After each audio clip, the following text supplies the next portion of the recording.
Hello aspirants, welcome back to EduRev, your learning partner. In the previous video, we have understood the relevance of economy for UPSC and beyond UPSC. In this video, we will be looking at the contents of economy. So let us enter into it.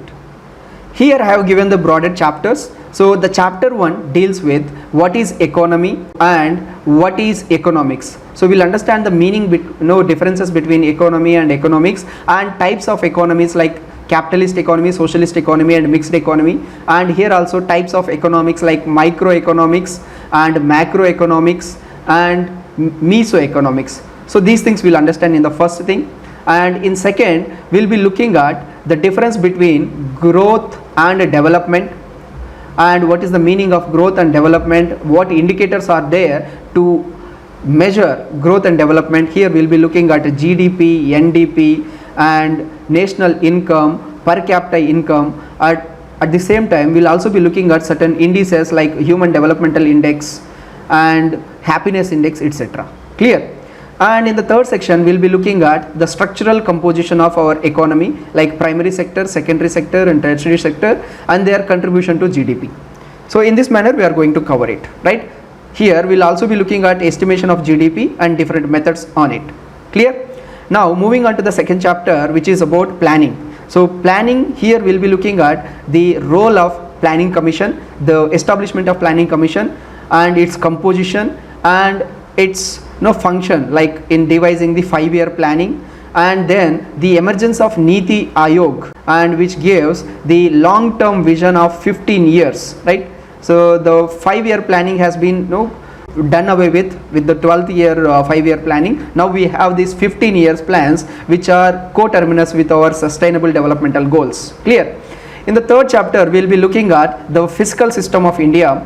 Here we'll be understanding what is the fiscal deficit and how this fiscal deficit will be financed by the different methods that we have, like printing of the currency or loan taking from the ways and means of RBI. All of them will be understood here. At the same time we'll also be looking at the FRBM Act, the fiscal discipline and devolution of this money to the states based on this FRBM, etc. will be discussed here, right?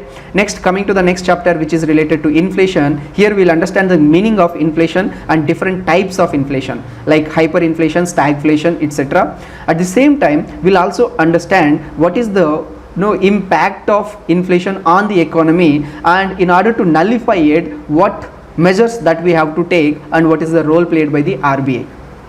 Clear? Next, coming to the next chapter, which is budget. So budget, how it is passed in the parliament, how it is introduced, and what are the changes that have been taken place in recent times, like our railway budget has been done away with. And at the same time here we'll also be looking at different terms with respect to budget like vote of credit, and then there is a concept like grants, right, discretionary grants, etc. At the same time we'll also be looking at some of the cut motions like policy cut motion, token cut motion, etc. here. Next thing is monetary policy, which is related to the monetary, that is money, right? Here the role of RBI, how it devises a monetary policy based on the recommendations of Monetary Policy Commission and its composition of the Monetary Policy Commission, plus the tight monetary policy, loose monetary policy, when to set in motion. All these things will be discussed here. Clear? Then we'll be looking at taxation. Here we'll understand what is a tax and what is the difference between tax and cess, and different types of taxation like progressive taxation, regressive taxation, and taxes types like direct taxes and indirect taxes.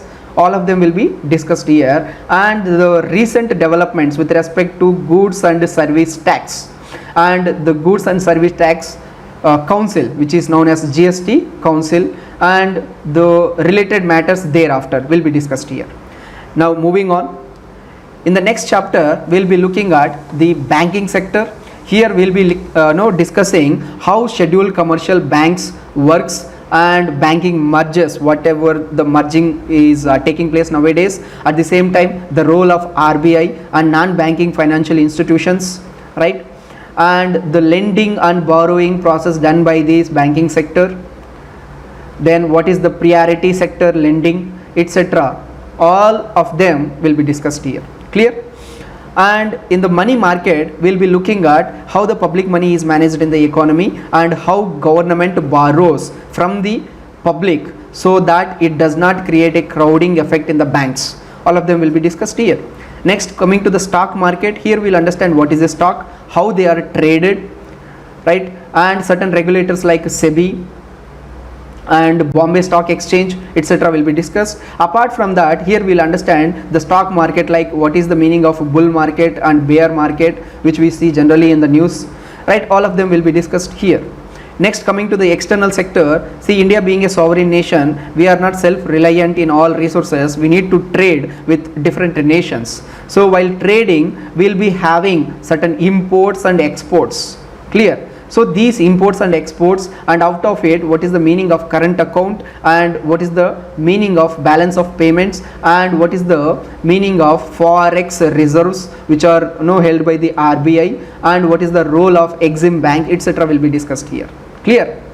Next, coming to the next chapter, which is international fora, right? So what is the meaning of international fora? Here we'll be looking at certain international institutions like World Bank, IMF, and certain institutions like AIIB, NDB, New Developmental Bank, which is also known as BRICS Bank, ADP, Asian Developmental Banks, etc. and their mandate, function, and the role of India and India's interests will be discussed here.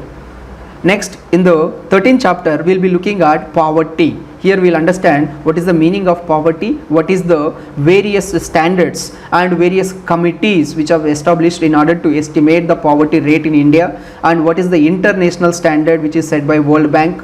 And apart from that, certain schemes which are related to poverty and alleviating the poverty we'll be discussing here. Then coming to the next one, which is insurance sector. Here we'll understand what is the meaning of insurance and what is the significance of insurance in our economy as our demographic dividend, that is the population of India as moving towards the aging, right? As India ages, what is the role of insurance in health, in education, in agriculture, etc. will be discussed here. Clear? Now moving on to the next chapter, which is agriculture. Here we will be looking at cropping pattern and pricing of agricultural products, right, and the role played by different institutions with respect to agriculture, like insurance and land sealing, etc. will be discussed here. Now coming to the industry and infrastructure, here we will be looking at different roadways, ports, airways, and industry and their role, and different types of industries and different certifications that we need to establish a industry and ease of doing business, etc. will be discussed here. Clear? Now going to the next chapter, which is service sector. See, India is the champion in the services, particularly with respect to information technology. We are the net exporter, we are leading exporter in the world.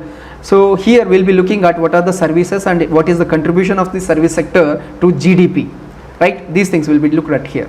Then coming to the next one, which is land reforms. So here we'll be looking at what is land sealing and what are the inheritance rights and what is the why the First Amendment Act has been done in order to introduce 9th schedule in the Constitution will be discussed here. Next, investment models. Broadly, investment can be classified into private, government, and private public partnership, right? Here our main focus will be on the public private partnership, where different types of models are there, like BOT model is there, hybrid annuity model is there, then engineer, operate and transfer type is there. All of them will be discussed here. Okay.